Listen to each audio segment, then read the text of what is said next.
नमस्कार. आज नवरात्राची 5वी माळ. आजच्या देवीच्या स्वरूपाचं नाव देवी स्कंदमाता. नवरात्र हा स्त्री शक्तीचा जागर आहे. एक स्त्री तिच्या आयुष्यात अनेक भूमिका पार पाडते. त्यातली सगळ्यात महत्त्वाची भूमिका म्हणजे आईची, म्हणजेच मातेची. देवीचं हे रूप देवीच्या मातृत्वाचं दर्शन देतं. देवीच्या मांडीवर कार्तिकेय आहे.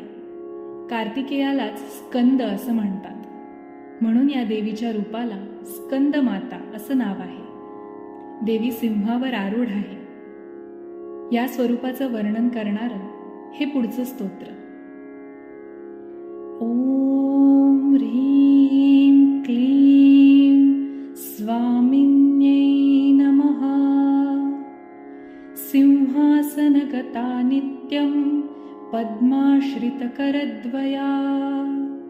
शुभदास्तु सदा देवी स्कंदमाता यशस्विनी.